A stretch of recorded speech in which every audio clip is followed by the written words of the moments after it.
Your inability to focus is not a biological defect, it is a manufactured weakness. The educational system was never designed to create masters.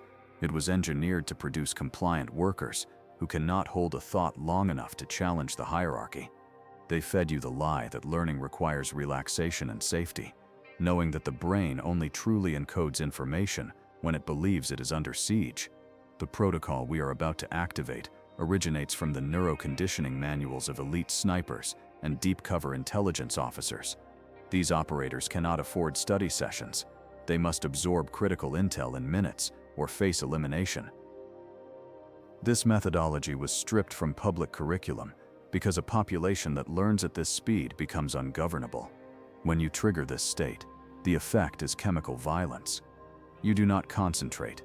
You spike your own cortisol to mimic a life or death hunt.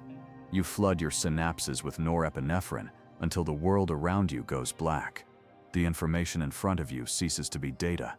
It becomes prey. You lock on, you strip it down, and you digest 3 years of mastery in a single lethal afternoon. But understand the cost.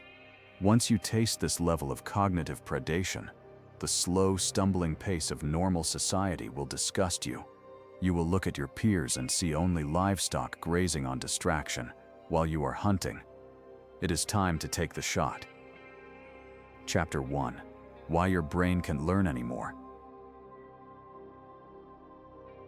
Your attention is not weak, it is misused. The same system in your brain that helped your ancestors stalk animals, scan for danger, and lock onto threats is now chasing blue dots, pop-up banners, and random messages. What used to track moving prey across a dark field now tracks red notification badges across a glowing screen. That is why you feel tired after doing almost nothing. Your nervous system is firing as if it is hunting, but the targets are meaningless, endless, and never finished. A predator that never completes a hunt slowly becomes a pet. Daniel Kahneman spent his career breaking down how your mind spends energy. He showed that attention is a limited resource. Every decision, every input, every small shift costs something. This is not a metaphor. When you have music with lyrics, open chats, email in the background, and a video paused in another tab, your brain does not treat them as decorations. It pays for all of it. Working memory is like a small table. It can only hold a few things at once. Every extra song, notification, or side thought takes space on that table. That space should belong to the problem you are trying to understand, but it is being rented out to noise. Gloria Mark's research on knowledge workers shows how bad it has become. In many modern jobs, people change tasks every few minutes. When that switch happens, it takes more than 20 minutes to get back to the same depth of focus, if it returns at all. That means most people spend their entire day in a pre-focused state. Always loading, never loaded. They feel busy but do not move deep enough into any skill or topic for the brain to rewire itself. It is like constantly sighting down a scope but never pulling the trigger. No wonder learning feels slow and weak. The brain is not broken, it is interrupted. You have probably heard of flow. Mihaly Csikszentmihalyi described it as a state of calm, absorbed engagement, where challenge matches skill and time seems to disappear. It sounds peaceful, like surfing a perfect wave that exists. Artists, athletes, and coders talk about it when they lose awareness of themselves and simply act. But there is another high-performance state that gets less attention because it does not sound spiritual or gentle. It is sharp, tense, and charged with risk. It is closer to how a hunter feels than how a monk feels.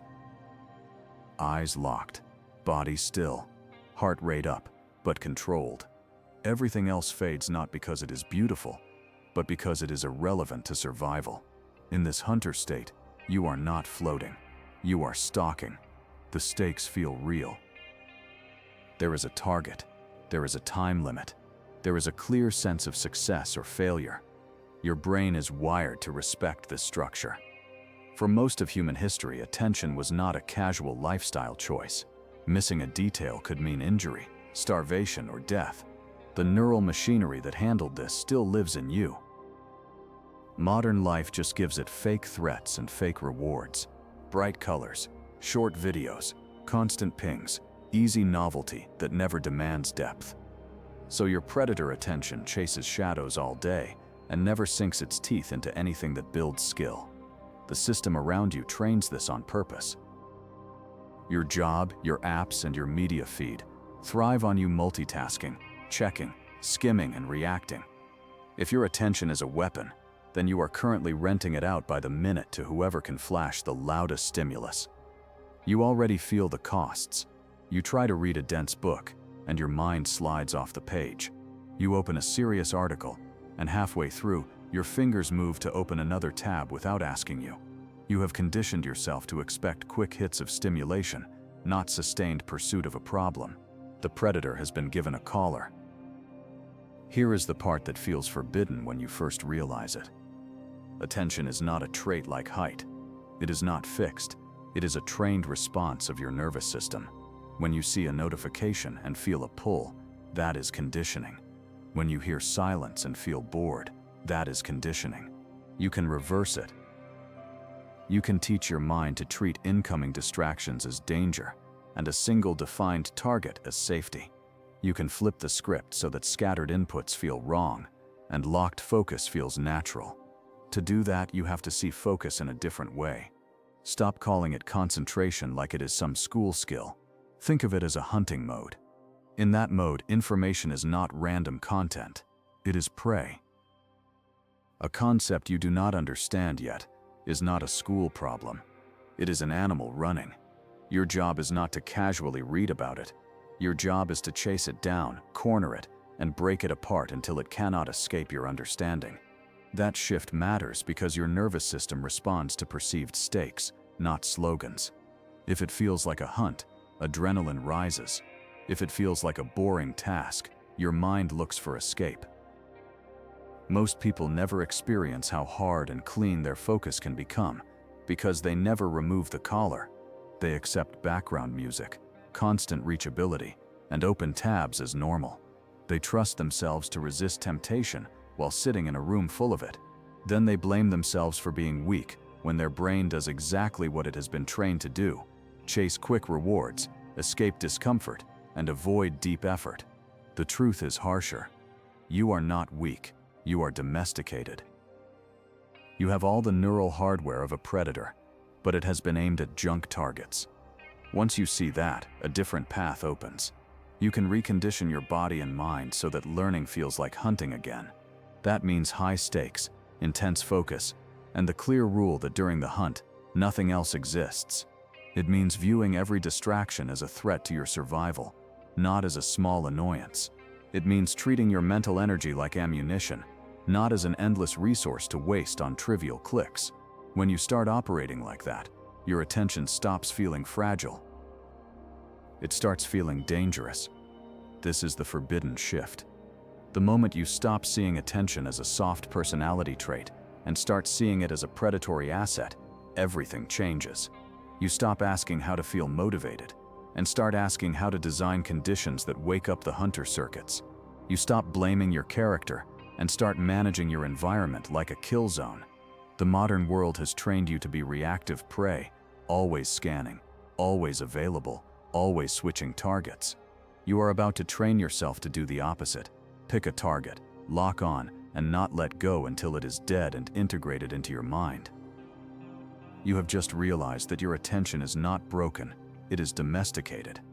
The system relies on you staying scattered, so you keep clicking and buying. You are still here. That means you are ready to cut the leash. Signal your intent to go feral. Subscribe now.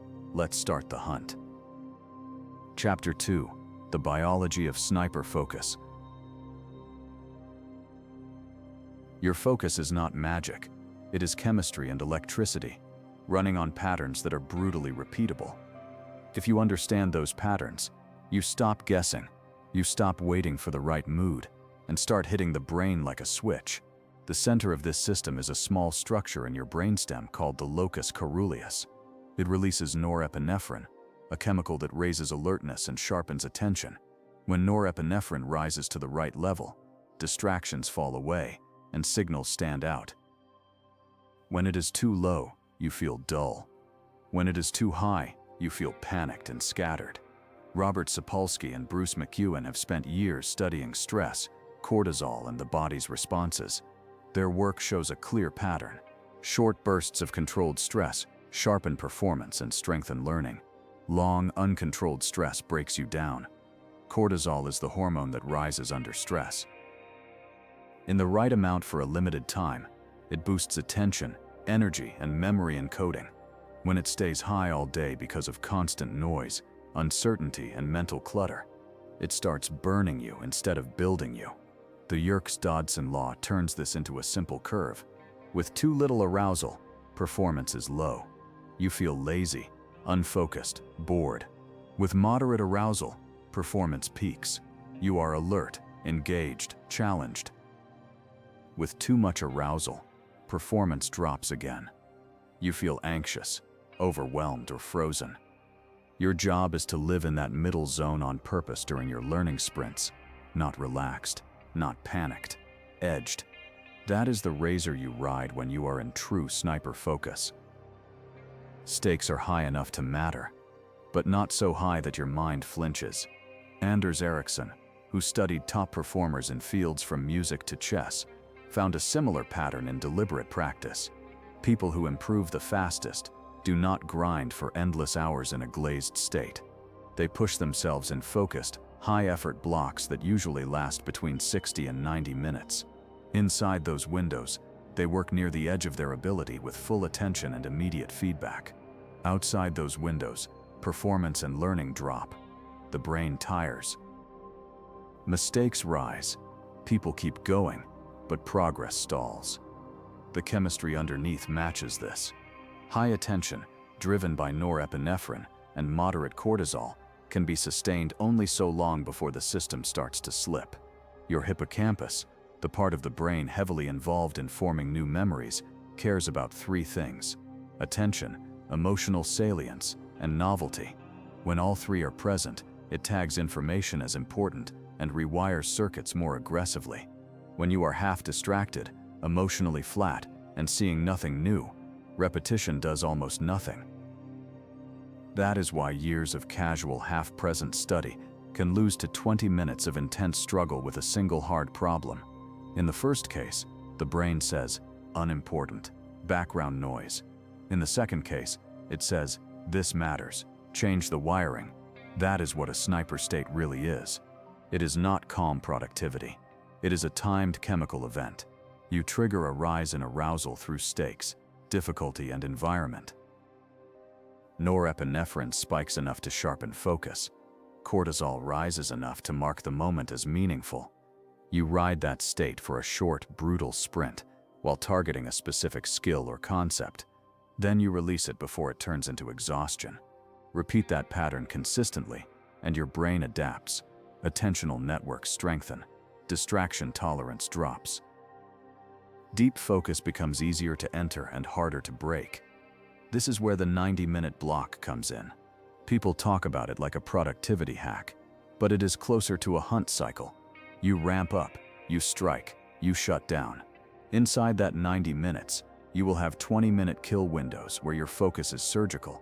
Around those windows, you have priming and reset periods that keep your arousal in the right band. Go past that and the curve works against you.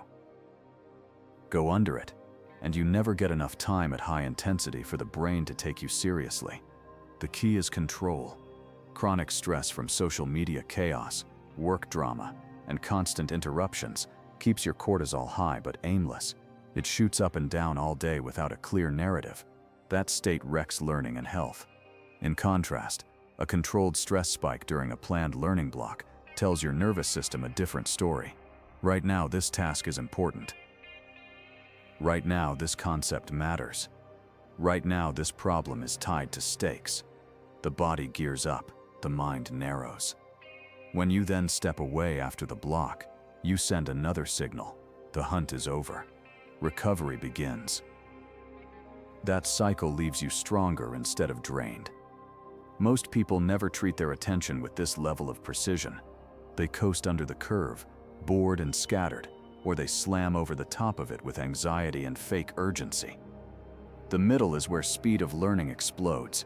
When you learn to induce that state on demand, you stop being a victim of your chemistry and start using it. You are not waiting to feel ready. You are building a repeatable kill window that your biology already knows how to run. Keep this in mind as you move forward. You are not trying to stay focused all day. That is a fantasy.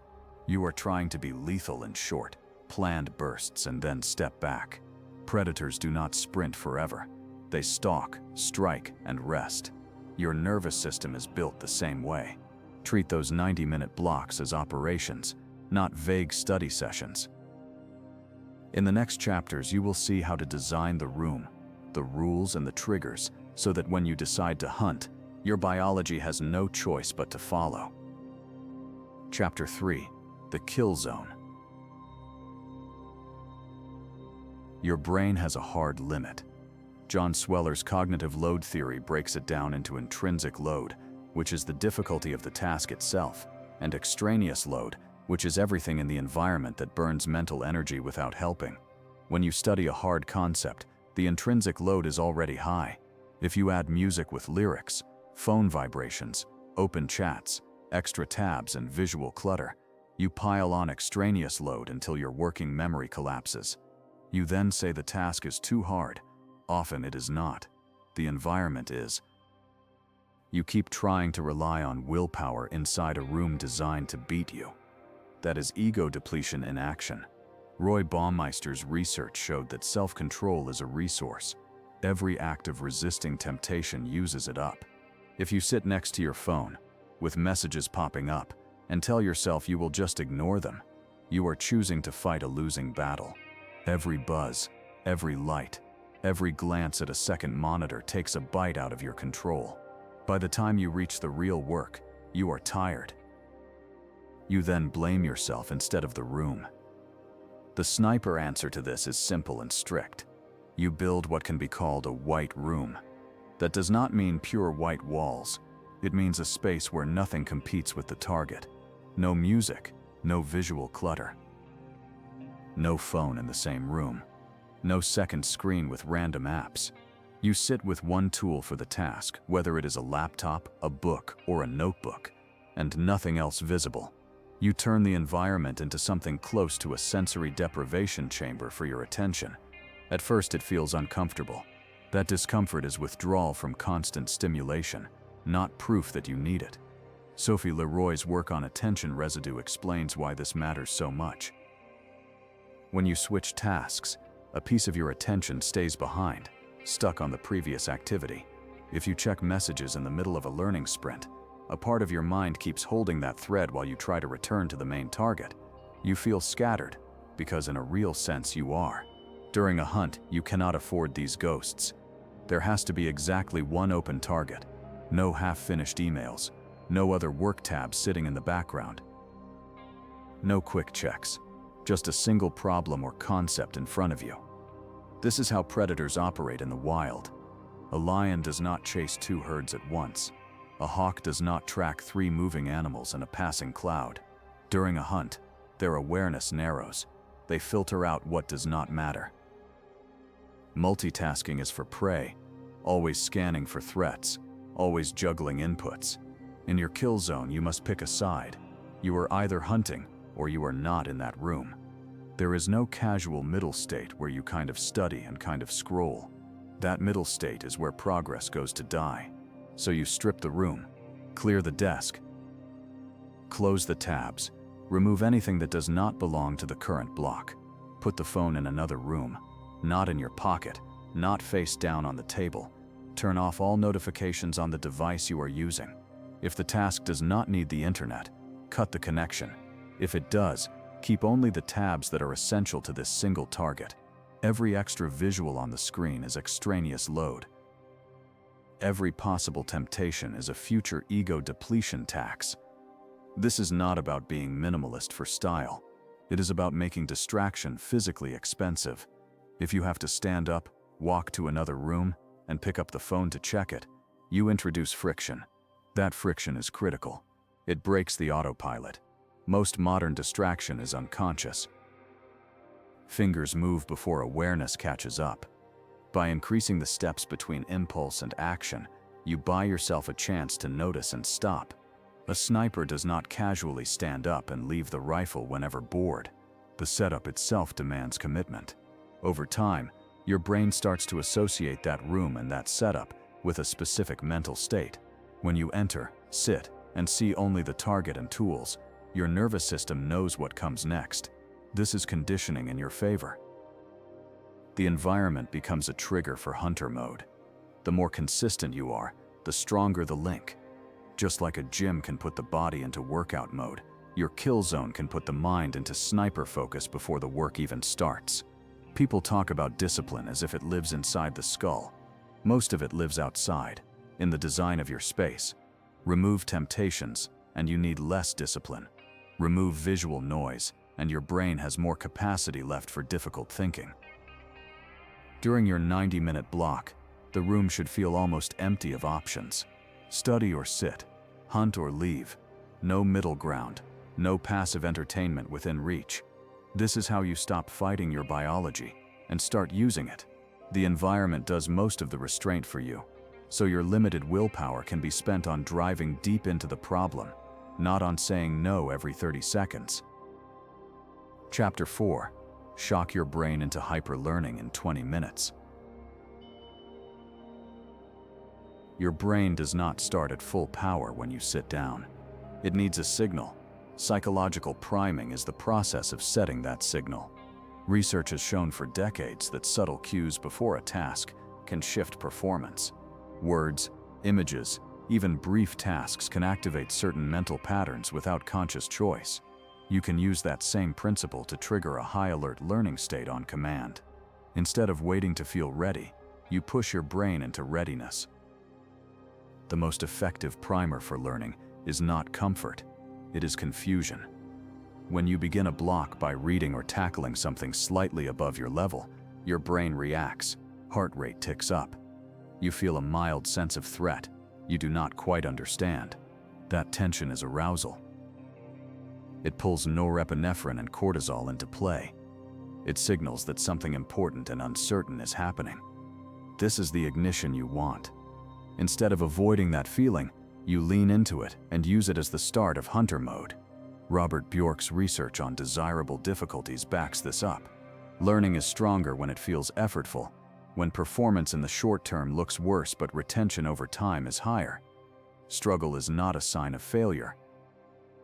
It is a sign that the brain is doing the hard work of building new connections. When you feel slightly lost, forced to think hard, forced to slow down and wrestle with an idea, you are closer to lasting change than when you smoothly breeze through familiar material. Your confusion is not a bug, it is the doorway. So at the start of each 90-minute block, you deliberately choose a piece of material that stretches you. A dense proof, a page of foreign language you barely know, a problem you do not yet know how to solve, a technical article packed with terms you have never seen. You give yourself a fixed short time to attack it. No phone, no side reading, just you against that wall. You will not fully break it in those minutes, but that is not the point. The point is to wake the hunter, to flip your body from passive consumption into active pursuit. Once that arousal is up and your focus starts to narrow, you switch into sniper bursts. Each burst is around 15 to 20 minutes, and each burst has exactly one micro-target. Learn this single concept. Solve this type of problem. Memorize and recall this pattern. Rebuild this argument from memory. The goal is not to read a chapter or do a random set of tasks. The goal is to finish a clear, small kill. When the target is that specific, your brain can line up every resource behind it. This is how you compress a 3-year learning curve. Most people spread their effort thin across time, touching topics lightly, half understanding ideas, and moving on as soon as they feel a bit of friction. They confuse familiar exposure with mastery. You will do the opposite. In each 20-minute window, you lock onto a narrow piece of the skill and refuse to let go until it clicks. That means rereading, rewriting, testing yourself, breaking the idea into parts, and rebuilding it until it feels solid. That is what it means to treat information like prey.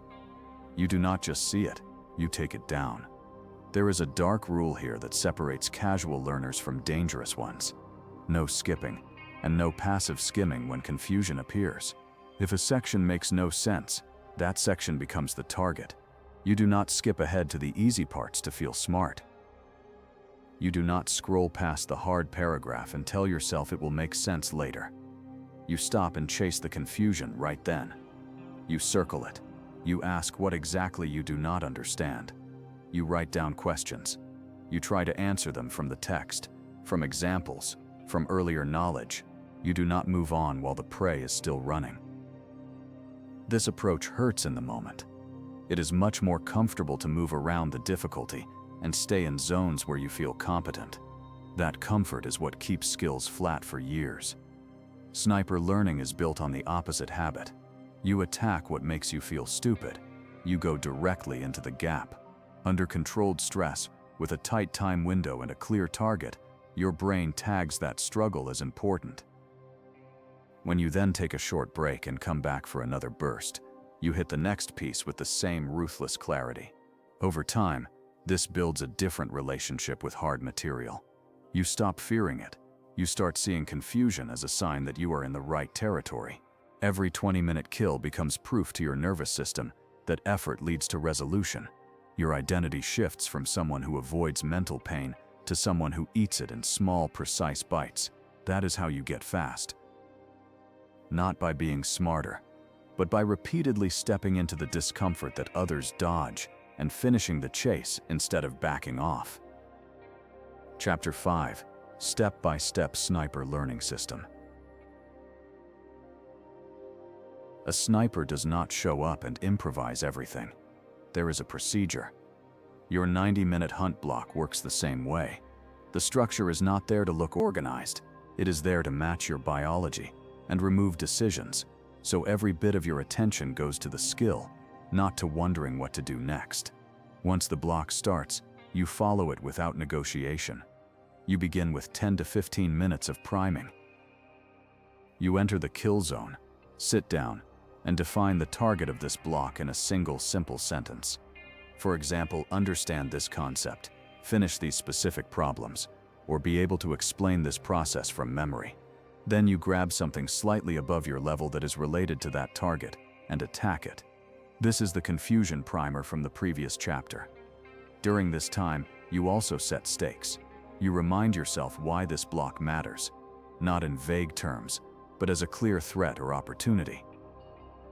If you do not master this, you stay stuck here. If you do, you move faster than almost everyone else. That framing pushes arousal into the right zone. After priming, you move into 3 or 4 sniper sprints, each 15 to 20 minutes. Before each sprint, you define a micro-target that fits under the main goal. Kill this definition. Solve this type of equation. Memorize this pattern of notes. The sprint itself is full attack, all attention on that single target. No checking anything else. No changing the task mid-sprint. You are either moving directly toward killing that micro-target, or you are sitting still until you resume. There is no side activity. If you finish earlier than the time limit, you use the rest of the sprint to test yourself harder on that same target. Between sprints, you take 3 to 5 minute micro breaks. This is where most people ruin the block. The rule is simple. During the break, you do not switch domains. No phone, no email. No new tasks. You stand up, stretch, drink water, look at a wall, breathe. You allow the cognitive load to drop without washing your brain in new information. If you pull in fresh inputs, you invite attention residue and reset your focus to shallow mode. These breaks are not entertainment. They are resets for your focus circuits. Anders Ericsson's research on deliberate practice shows that feedback and clear goals are what turn effort into improvement. So during each sprint, you track whether you hit the micro-target and how. Did you actually understand the concept, or did you only reread it? Can you reproduce the solution without looking? Can you explain what you just learned in simple language without the source in front of you? If not, the kill is not complete, no matter how many minutes you stared at the page. This is a harsh standard. But it is the standard that separates real learning from time wasting. To spike your brain into taking this seriously, you add a constraint or threat to each block. Humans respond more strongly to potential loss than to equal gains. Kahneman and Tversky called this loss aversion. You can use it. For example, you can set a rule that if you break focus and check your phone during a block, you must restart the 90 minutes.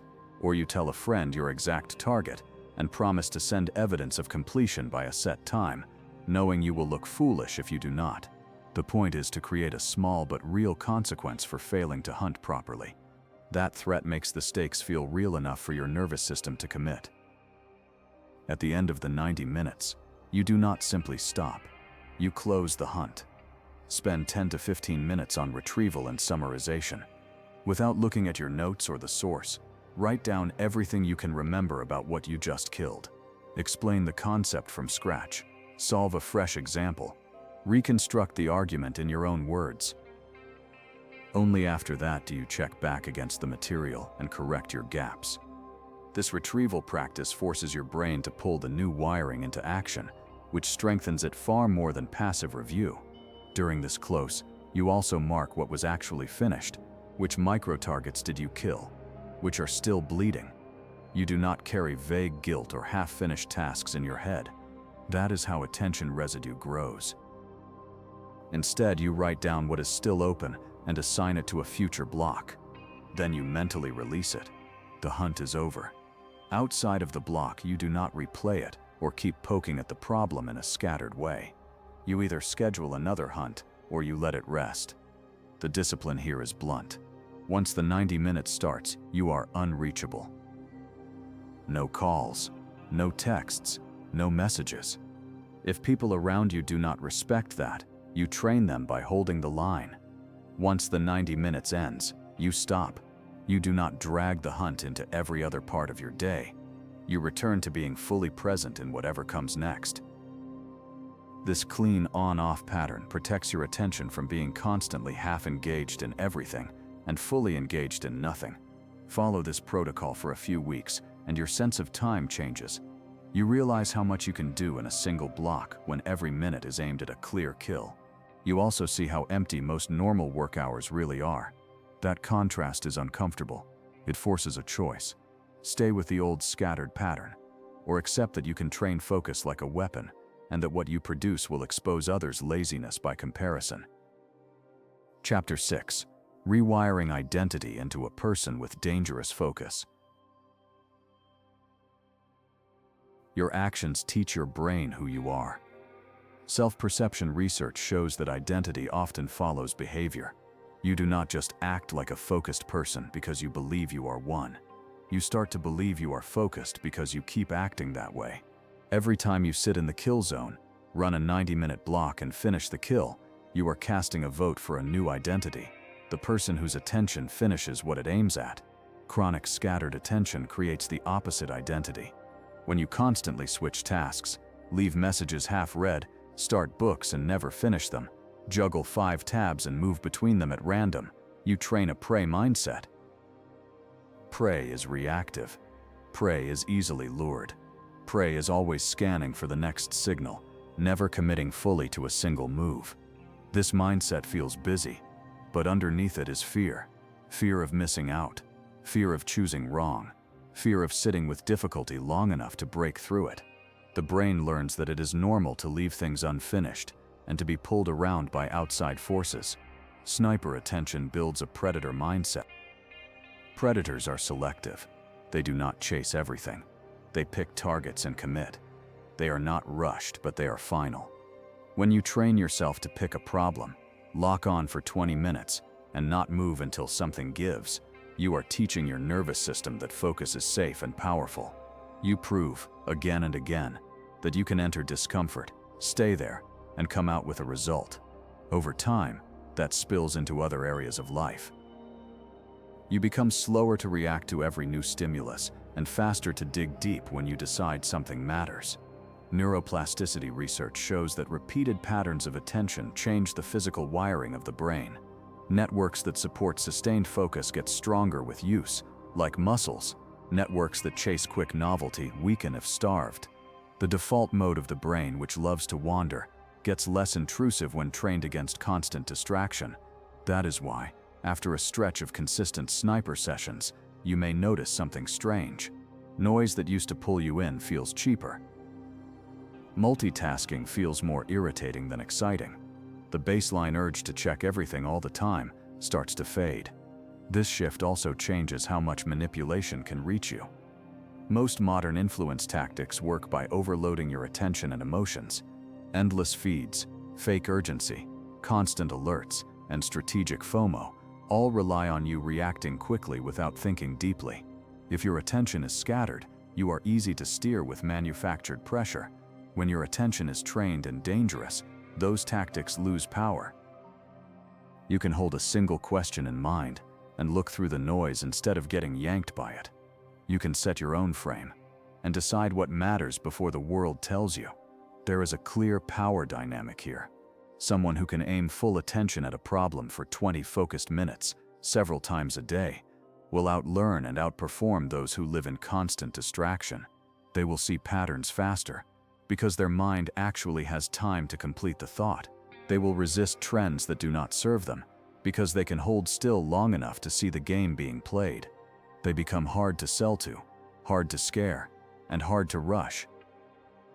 That kind of person does not fit well into systems that rely on confusion and compliance. There is also a cost. Once you experience what your mind can do in true sniper mode, you cannot pretend you do not know. You will see how much time you wasted in fake busyness. You will feel how much more you could have learned by now if you had treated your attention as a weapon instead of a toy. That realization stings. It kills the comfortable story that you were just unlucky or not naturally focused. After that, staying scattered is not an accident. It becomes an active choice to remain harmless. You are standing on that line now. You can protect the old habits, keep the phone in reach, keep the tabs open, keep calling yourself unfocused as if it is a permanent trait. Or you can start treating every 90-minute block as training, not just for skills but for identity. Each finished kill says to your brain, this is who we are now. The person who sits down, shuts out the world, and does not get up until something important is dead and stored. The world is not going to help you do this. It needs your attention scattered. That is how it sells, controls, and pacifies. No one is coming to give you permission to become dangerous. You decide that alone, in a quiet room, with the phone in another place, and a hard problem in front of you. You decide it again when you feel the urge to escape, and instead stay with the target until it breaks. You decide it enough times, and the decision stops being effort. It becomes instinct. From there, everything changes. Not because you adopted a few study tricks, but because your relationship with focus, difficulty, and time is different. You are no longer a domesticated predator chasing pixels. You are the person whose attention, once aimed, is a threat. You now possess the weapon of sniper attention. You can learn anything in record time. But a weapon is useless if you are too comfortable to pull the trigger. Your brain is wired to conserve energy. Even with this focus, it will hold back 40% of its power as long as it knows you have a plan B. It only exerts maximum force when it believes survival is at risk. You do not need a safety net. You need to destroy the bridge behind you. In the next briefing, I will teach you the burn the boats neurohack. We will trick your amygdala into believing failure is death, so that success becomes the only biological option. Click the video. Light the match.